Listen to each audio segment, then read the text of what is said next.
Hi friends, welcome to Anjan computer centre YouTube channel.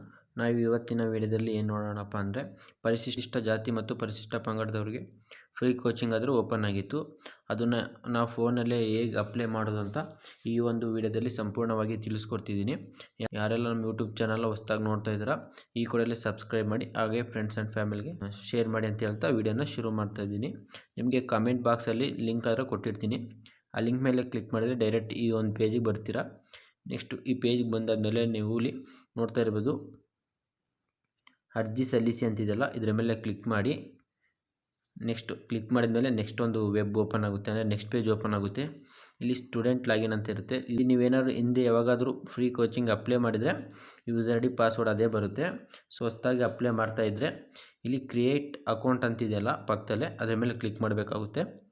ಇಲ್ಲಿ ಕೇಳಿರೋ ಒಂದು ಎಲ್ಲ ಡೀಟೇಲ್ಸ್ ಎಲ್ಲ ಫಿಲ್ ಮಾಡಬೇಕಾಗುತ್ತೆ. ಇದು ನಾನು ಆಲ್ರೆಡಿ ಆಗಿದ್ದೀನಿ, ಸೊ ಹಾಗಾಗಿ ನಾನು ಆಗ್ತಾಯಿಲ್ಲ. ಈಗ ಲಾಗಿನ್ ಆಗ್ತಾಯಿದ್ದೀನಿ.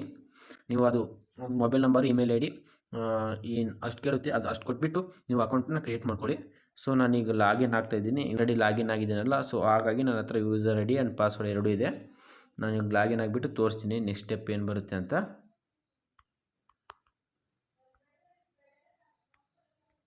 ನಾನು ಕ್ಯಾಪ್ಚರ್ ಆಗ್ತಿದ್ದೀನಿ.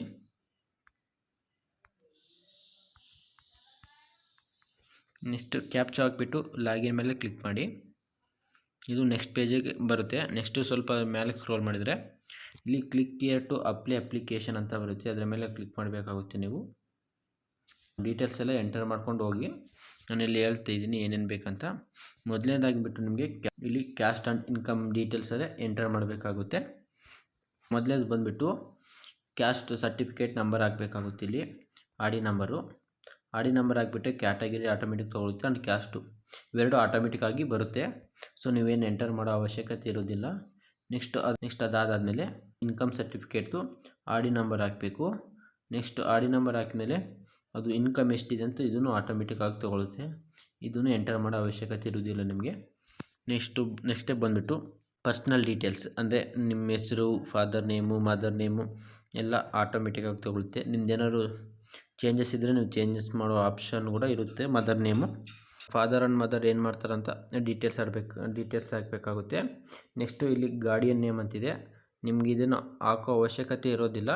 ಏನಾದ್ರು ಇದ್ದರೆ ಹಾಕ್ರಿ, ಇಲ್ಲಾಂದರೆ ಸ್ಕಿಪ್ ಮಾಡ್ಬೋದು. ನೆಕ್ಸ್ಟ್ ಸ್ಟೆಪ್ ಬಂದುಬಿಟ್ಟು ಜೆಂಡರ್ ಅಂತ ಕೇಳಿದೆ. ನೀವು ಮೇಲ್ ಆಗಿದ್ದರೆ ಮೇಲ್ ಕೊಡಿ, ಫೀಮೇಲ್ ಆಗಿದ್ದರೆ ಫೀಮೇಲ್ ಕೊಡಿ. ನೆಕ್ಸ್ಟು ಡೇಟ್ ಆಫ್ ಬರ್ತ್ ಆಟೋಮೆಟಿಕ್ಕಾಗಿ ಅದೇ ತೊಗೊಂಡಿದೆ, ನೀವು ಎಂಟರ್ ಮಾಡುವಂಥ ಅವಶ್ಯಕತೆ ಏನಿರೋದಿಲ್ಲ. ನೆಕ್ಸ್ಟು ನಿಮಗೆ ಏಜು, ಅಂದರೆ ನೀವು ಹುಟ್ಟಿದ್ರಲ್ಲ ಅಲ್ಲಿಂದ ಇಲ್ಲಿಗೆ ಎಷ್ಟು ಇಯರ್ ಆಗಿದೆ, ಹಾಗೆ ಮಂತು, ಡೇಟು ಎಲ್ಲ ಇಲ್ಲಿ ಶೋ ಆಗುತ್ತೆ. ನೆಕ್ಸ್ಟ್ ಅದಾದಮೇಲೆ ಅಡ್ರೆಸ್ ಆದರೆ ಎಂಟರ್ ಮಾಡಬೇಕಾಗುತ್ತೆ. ಇಲ್ಲದು ಬಂದುಬಿಟ್ಟು ನಿಮ್ಮ ಡಿಸ್ಟಿಕ್ ಯಾವುದು ಅಂತ ಸೆಲೆಕ್ಟ್ ಮಾಡ್ಕೋಬೇಕು. ನಿಮ್ಮ ಡಿಸ್ಟಿಕ್ ಸೆಲೆಕ್ಟ್ ಆದಮೇಲೆ ತಾಲೂಕು ಬರುತ್ತೆ, ನಿಮ್ಮ ತಾಲೂಕು ಯಾವುದು ಅಂತ ಸೆಲೆಕ್ಟ್ ಮಾಡ್ಕೊಳ್ಳಿ. ನೆಕ್ಸ್ಟ್ ತಾಲೂಕು ಸೆಲೆಕ್ಟ್ ಆದಮೇಲೆ ಕೆಳಗೆ ಅಡ್ರೆಸ್ ವಿತ್ ಪಿನ್ ಕೋಡ್ ಅಂತಿದೆ, ನಿಮ್ಮ ಅಡ್ರೆಸ್ ಹಾಕ್ಬಿಟ್ಟು ಕಂಪಲ್ಸರಿ ನೀವು ಪಿನ್ ಕೋಡ್ ಹಾಕಲೇಬೇಕಾಗುತ್ತೆ. ಸೊ ಇಲ್ಲಿ ಅಲ್ಲೇ ಮೆನ್ಷನ್ ಮಾಡಿಬಿಟ್ಟಿದ್ದಾರೆ ಅವರೇ, ಅಡ್ರೆಸ್ ವಿತ್ ಪಿನ್ ಕೋಡ್ ಅಂತ.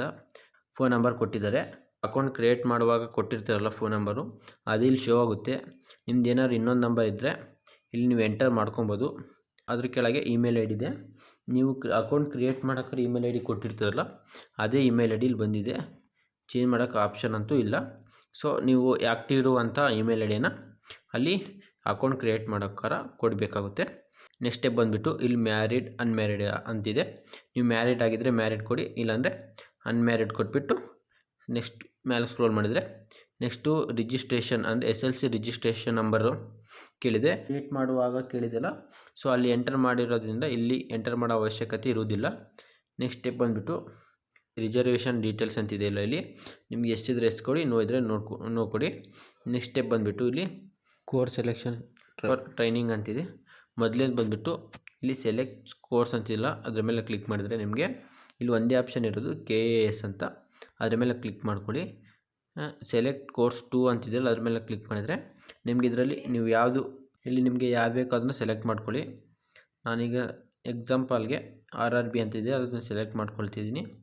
ನೆಕ್ಸ್ಟ್ ಸ್ಟೆಪ್ ಬಂದುಬಿಟ್ಟು ಇಲ್ಲಿ ನಿಮಗೆ ಡಿಗ್ರಿ ಡೀಟೇಲ್ಸ್ ಆದರೆ ಕೇಳುತ್ತೆ. ಮೊದಲೇದಾಗಿ ಬಂದುಬಿಟ್ಟು ನಿಮಗೆ ಕಾಲೇಜ್ ಯೂನಿವರ್ಸಿಟಿ ಬೋರ್ಡ್ ಅಂತಿದೆ, ನೀವು ಕಾಲೇಜ್ ನೇಮಾರು ಹಾಕ್ಬೋದು, ಇಲ್ಲಾಂದರೆ ಯೂನಿವರ್ಸಿಟಿ ಬೋರ್ಡ್ ನೇಮಾರು ಹಾಕ್ಬೋದು. ನೇಮ್ ಆಫ್ ಡಿಗ್ರಿ ಅಂತಿದೆ, ನೀವು ಡಿಗ್ರಿ ಯಾವ್ದು ಮಾಡಿದಿರೋ BA ಮಾಡಿದರೆ BA ಹಾಕ್ಕೊಳ್ಳಿ, ಇಲ್ಲ BSc ಮಾಡಿದರೆ BSc ಅಂತ ಹಾಕ್ಕೊಳ್ಳಿ. ಸೊ ನಾನೀಗ BA ಅಂತ ಹಾಕ್ತಾಯಿದ್ದೀನಿ. ಇಯರ್ ಆಫ್ ಪಾಸಿಂಗ್ ಅಂತಿದೆ, ಇಲ್ಲಿ ನೀವು ಯಾವ ಇಯರಲ್ಲಿ ಪಾಸ್ ಆಗಿದ್ದೀರೋ ಅದನ್ನು ಸೆಲೆಕ್ಟ್ ಮಾಡ್ಕೊಳ್ಳಿ. ಮಾರ್ಕ್ಸ್ ಟೈಪ್ ಅಂತಿದೆ, ಪರ್ಸೆಂಟೇಜ್ ಸೆಲೆಕ್ಟ್ ಮಾಡ್ಕೊಳ್ಳಿ, ಇಲ್ಲಾಂದರೆ CGPA ಅಂತಿದ್ರೆ CGPA ಸೆಲೆಕ್ಟ್ ಮಾಡ್ಕೊಳ್ಳಿ. ನಾನೀಗ ಪರ್ಸೆಂಟೇಜ್ ಅಂತಿದ್ದರೆ ಅದ್ರ ಮೇಲೆ ಕ್ಲಿಕ್ ಮಾಡ್ಕೊಳ್ತೀನಿ. ನೆಕ್ಸ್ಟ್ ಇಲ್ಲಿ ಮೊದಲೇದು ಬಂದುಬಿಟ್ಟು ಇಲ್ಲಿ ನೀವು ಟೋಟಲ್ ಮಾರ್ಕ್ಸ್ ಎಷ್ಟಿದೆ ಅದಕ್ಕೆ ನೀವೆಷ್ಟು ಗಳಿಸಿದ್ದೀರ ಅಂತ ಎಂಟರ್ ಮಾಡಬೇಕಾಗುತ್ತೆ. ಇದು ಎಂಟರ್ ಆದಮೇಲೆ ನಿಮಗೆ ಆಟೋಮೆಟಿಕ್ಕಾಗಿ ಇಲ್ಲಿ ನಿಮ್ಮ ಪರ್ಸೆಂಟೇಜ್ ಎಷ್ಟು ಅಂತ ಅದು ಶೋ ಆಗುತ್ತೆ. ನೆಕ್ಸ್ಟ್ ಸ್ಟೆಪ್ ಬಂದುಬಿಟ್ಟು ಬ್ಯಾಂಕ್ ಡೀಟೇಲ್ಸ್ ಆದರೆ ಕೇಳುತ್ತೆ. ಇಲ್ಲಿ ಮೊದಲನೇದಾಗಿಬಿಟ್ಟು ಬ್ಯಾಂಕ್ ನೇಮ್ ಕೇಳುತ್ತೆ, ನಿಮ್ಮ ಬ್ಯಾಂಕ್ ಯಾವುದಂತ ಇಲ್ಲಿ ಸೆಲೆಕ್ಟ್ ಮಾಡ್ಕೋಬೇಕಾಗುತ್ತೆ. ನಾನಿವಾಗ ಎಕ್ಸಾಂಪಲ್ಗೆ ಕೆನರಾ ಬ್ಯಾಂಕ್ ಅಂತ ಸೆಲೆಕ್ಟ್ ಮಾಡ್ಕೊಳ್ತಾ ಇದ್ದೀನಿ. ನೆಕ್ಸ್ಟು ಬ್ರ್ಯಾಂಚ್ ಡಿಸ್ಟಿಕ್ ಅಂದರೆ ಇದು ಯಾವ ಡಿಸ್ಟಿಕಲ್ಲಿದೆ ಅಂತ ಕೇಳುತ್ತೆ, ಆ ಡಿಸ್ಟಿಕನ್ನು ಸೆಲೆಕ್ಟ್ ಮಾಡ್ಕೊಳ್ಳಿ. ನೆಕ್ಸ್ಟು ಬ್ರ್ಯಾಂಚ್ ನೇಮ್ ಅಂತಿದೆ, ನೇಮನ್ನು ಸೆಲೆಕ್ಟ್ ಮಾಡ್ಕೊಳ್ಳಿ. ನೆಕ್ಸ್ಟ್ ಬಂದುಬಿಟ್ಟು ನಿಮ್ಮ ಅಕೌಂಟ್ ನಂಬರ್ ಅಂತಿದೆ, ಇಲ್ಲಿ ನಿಮ್ಮ ಅಕೌಂಟ್ ನಂಬರನ್ನು ಎಂಟರ್ ಮಾಡಬೇಕು. ಆ್ಯಂಡ್ ಅದಾದಮೇಲೆ IFSC ಕೋಡನ್ನು ಎಂಟರ್ ಮಾಡಬೇಕಾಗುತ್ತೆ. ಇವೆಲ್ಲ ಹಾಕಿದ ಮೇಲೆ ನೀವು ಪ್ರೊಸೀಡ್ ಮೇಲೆ ಕ್ಲಿಕ್ ಮಾಡಿದರೆ ಈ ಸ್ಟೆಪ್ಪು ಕಂಪ್ಲೀಟ್ ಆಗಿ ನೆಕ್ಸ್ಟ್ ಸ್ಟೆಪ್ಪು ಓಪನ್ ಆಗುತ್ತೆ. ಈ ಒಂದು ಅಪ್ಲಿಕೇಶನ್ನ ನಾನು ಪ್ರೊಸೀಡ್ ಮಾಡ್ತಾ ಇಲ್ಲ. ಸೊ ನೆಕ್ಸ್ಟ್ ಸ್ಟೆಪ್ ಏನು ಬರುತ್ತೆ ಅಂತ ಇಲ್ಲಿಂದ ಎಕ್ಸ್ಪ್ಲೇನ್ ಮಾಡ್ತೀನಿ. ನೆಕ್ಸ್ಟ್ ಸ್ಟೆಪ್ ನಿಮ್ಗೆ ಬಂದುಬಿಟ್ಟು ನಿಮ್ಮ ಡಾಕ್ಯುಮೆಂಟ್ ಅಪ್ಲೋಡ್ ಮಾಡಬೇಕಾಗುತ್ತೆ.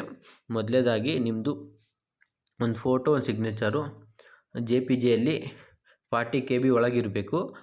SLC ಮಾರ್ಕ್ಸ್ ಕಾರ್ಡು ಮತ್ತು ಕ್ಯಾಸ್ಟ್ ಇನ್ಕಮ್ಮು, ಒಂದು ಪಾಸ್ಬುಕ್ಕು PDF ಅಲ್ಲಿ ಇರಬೇಕಾಗುತ್ತೆ. ಡಾಕ್ಯುಮೆಂಟ್ ಅಪ್ಲೋಡ್ ಆದಮೇಲೆ ನಿಮಗೆ ನೆಕ್ಸ್ಟು ಸಬ್ಮಿಟ್ ಅಂತ ಬರುತ್ತೆ. ಸಬ್ಮಿಟ್ ಮೇಲೆ ಕ್ಲಿಕ್ ಮಾಡಿದರೆ ನಿಮಗೆ ಡೀಟೇಲ್ಸ್ ಎಲ್ಲ ಶೋ ಆಗುತ್ತೆ. ಅಲ್ಲಿಂದ ನೀವು ಪ್ರಿಂಟ್ ತೊಗೋಬೋದು, ನೀವು ಅರ್ಜಿ ಹಾಕಿರೋದನ್ನ ಅದನ್ನು ಡೌನ್ಲೋಡ್ ಮಾಡ್ಕೊಂಬಿಟ್ಟು PDF ಆ PDF ಆದರೆ ಪ್ರಿಂಟ್ ತೊಗೋಬೋದು. ಅಪ್ಲಿಕೇಶನ್ ಅಲ್ಲಿ ಕಂಪ್ಲೀಟ್ ಆಗುತ್ತೆ. ಈ ವಿಡಿಯೋ ಬಂದು ಇಷ್ಟೇ. ನಿಮಗೆ ಇಷ್ಟ ಆಗಿದರೆ ಲೈಕ್ ಮಾಡಿ, ಶೇರ್ ಮಾಡಿ, ಆ್ಯಂಡ್ ಫ್ರೆಂಡ್ಸ್ ಆ್ಯಂಡ್ ಫ್ಯಾಮಿಲಿಗೆ ಶೇರ್ ಮಾಡಿ ಅಂತ ಹೇಳ್ತಾ ಈ ವಿಡಿಯೋನ ಇಲ್ಲಿಗೆ ಎಂಡ್ ಮಾಡ್ತಾ ಇದ್ದೀನಿ. Thank you for watching.